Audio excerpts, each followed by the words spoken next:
Airport avenue plot owners association Bengaluru ಇವರು ನಮ್ಮ powered by Honda MGK flail mower ಅನ್ನು ಖರೀದಿಸಿದ್ದಾರೆ. ಅವರಿಗೆ ಪೂರ್ವಕ ಧನ್ಯವಾದಗಳು. ಇದು ಲೇಔಟ್, ಇಲ್ಲಿ ಓನರ್ಸ್ಗಳು ಎಲ್ಲ ಸೇರಿ ಒಂದು ಅಸೋಸಿಯೇಷನ್ ಮಾಡ್ಕೊಂಡಿದ್ದಾರೆ. ಅಲ್ಲಿ ಲೇಔಟ್ ನಲ್ಲಿ ಕಳೆ ಹೊಡಿಲಿಕ್ಕೆ ನಮ್ಮ ಫ್ಲೈಲ್ ಮೂವರ್ನ ಖರೀದಿಸಿದ್ದಾರೆ. ಇದು ಲೇಔಟ್ಗಳಲ್ಲೂ ಕಳೆ ಹೊಡಿಬಹುದು, ಅಡಿಕೆ ತೆಂಗಿನ ಗರಿ ಗಿಡ ತೋಟಗಳಲ್ಲಿ ಹೊಡಿಬಹುದು, ಎಲ್ಲ ಬಗೆಯ ತೋಟಗಾರಿಕಾ ಬೆಳೆಗಳಲ್ಲಿ ಸುಲಭವಾಗಿ ಕಳೆ ಹೊಡಿಬಹುದು. ಹೊಂಡಾ ಇಂಜಿನ್ ಅನ್ನು ಹಾಕಿ ಮಿಕ್ಕಿದ ಎಲ್ಲ ಬಿಡಿ ಭಾಗಗಳನ್ನು ನಾವು ಬೆಂಗಳೂರಿನಲ್ಲಿಯೇ ತಯಾರಿಸಿ ಮೇಕ್ ಇನ್ ಇಂಡಿಯಾ ಕಾನ್ಸೆಪ್ಟ್ ನಲ್ಲಿ ಬಿಡುಗಡೆ ಮಾಡಿದ್ದೇವೆ. ತಾವು ಹೆಚ್ಚಿನ ಮಾಹಿತಿಗೆ ಗೂಗಲ್ ನಲ್ಲಿ mgksolartrap.com ಅಂತ ಹೊಡೆದ್ರೆ ನಮ್ಮ ವೆಬ್ಸೈಟ್ ಬರ್ತದೆ.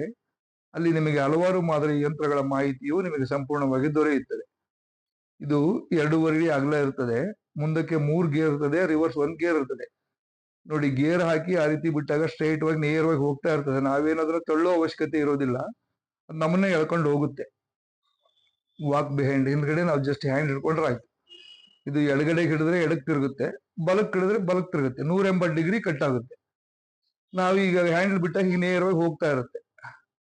ಸುಲಭವಾಗಿ ಕಳೆ ಹೊಡಿಬಹುದು, ಹೆಣ್ಮಕ್ಳು ಹೊಡಿಬಹುದು, ಯಾರು ಬೇಕಾದ್ರೂ ಸುಲಭವಾಗಿ ಓಡಿಸಬಹುದು. ವೈಬ್ರೇಷನ್ ಏನು ಇರೋದಿಲ್ಲ, ಜಸ್ಟ್ ಕಳೆ ಹೊಡೆಯುತ್ತೆ. ನೆಲದಿಂದ 1 ಇಂಚ್ ಬಿಟ್ಟು ಕಳೆ ಹೊಡೆಯುತ್ತೆ. ಅದು 4 ಅಡಿ ಹತ್ರ ಇದ್ರೂ ಕಳೆ ಹೊಡೆಯುತ್ತೆ. ಅಡಿಕೆ ಗರಿ ಬೇಸಿಗೆಯಲ್ಲಿ ಕಟ್ಟಾಗ್ತವೆ, ಮಳೆಗಾಲದಲ್ಲಿ ಅಡಿಕೆ ಗರಿ ಸುತ್ತಾಕೊಳ್ಳುತ್ತೆ. ಮಳೆಗಾಲದಲ್ಲಿ ಅಡಿಕೆ ಗರಿ ನಾರದಂಗ ಇರುತ್ತೆ, ಅದು ಸುತ್ತಾಕೊಳ್ಳುತ್ತೆ.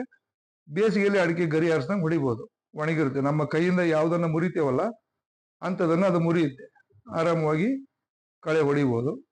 ಗರಿ ಆರಿಸದಂಗೆ ಹೊಡಿಬೇಕು, ಡ್ರಿಪ್ ಇರುತ್ತಂಗೆ ಹೊಡಿಬೇಕು ಅಂದ್ರೆ ನಮ್ಗೆ ಬೇರೆ ಇನ್ನೊಂದಿದೆ, mini tractor made in USA ಅಮೆರಿಕದ್ದು, ಅದನ್ನ ಬೇಕಾದ್ರೆ ಖರೀದಿ ಮಾಡ್ಬೋದು. ಇದು 5 ಲೀಟರ್ ನಲ್ಲಿ 1 ಎಕರೆ ಆರಾಮಾಗಿ ಹೊಡಿಬಹುದು. ಗಂಟೆಗೆ 1 ಲೀಟರ್ ಹೋಗುತ್ತೆ. 4 ರಿಂದ 5 ಲೀಟರ್ ಮ್ಯಾಕ್ಸಿಮಮ್ 4 ಲೀಟರ್ ಹೋಗ್ಬೋದು 1 ಎಕರೆ ಕಳೆ ಹೊಡಿಲಿಕ್ಕೆ. 400 ರೂಪಾಯಿನಲ್ಲಿ 1 ಎಕರೆ ಕಳೆಯನ್ನ ಆರಾಮಾಗಿ ಹೊಡ್ಕೋಬಹುದು. ಜೀರೋ ಕಲ್ಟಿವೇಶನ್ ಮಾಡ್ಬೋದು. ಜೀರೋ ಕಲ್ಟಿವೇಶನ್ ಮಾಡಿ ಜೀವಾಮೃತ ಹಾಕಿದಾಗ ನಮ್ಮ ಭೂಮಿಯಲ್ಲಿ ಇಳುವರಿ ಹೆಚ್ಚಾಗ್ತದೆ, ಸೂಕ್ಷ್ಮ ಜೀವಿಗಳು ಹೆಚ್ಚಾಗ್ತವೆ, ಎರೆಹುಳುಗಳು ಹೆಚ್ಚಾಗ್ತವೆ. ತಾವು ಉಳುಮೆ ಮಾಡಿದಾಗ, ಪದೇ ಪದೇ ಉಳುಮೆ ಮಾಡಿದಾಗ ಗಿಡದ ಬೇರುಗಳು ಹರಿಯುತ್ತವೆ. ಉಳುಮೆ ಮಾಡಿದ ನೆಲ ಮಣ್ಣು ಗಟ್ಟಿಯಾಗುವುದರಿಂದ ಭೂಮಿಯಲ್ಲಿ ನೀರು ಕೂಡ ಇಂಗುವುದಿಲ್ಲ. ದಯವಿಟ್ಟು ಜೀರೋ ಕಲ್ಟಿವೇಶನ್ ಬಗ್ಗೆ ಯೋಚಿಸಿ ನೋಡಿ. ಜೀರೋ ಕಲ್ಟಿವೇಶನ್ ಮಾಡಿದವರ ತೋಟಕ್ಕೆ ಭೇಟಿ ಕೊಟ್ಟು ನೋಡಿ. ಹೆಚ್ಚಿನ ಮಾಹಿತಿಗೆ ಸಂಪರ್ಕಿಸಿ, ಮಾಹಿತಿ ಪಡೆಯಿರಿ. ಧನ್ಯವಾದಗಳು.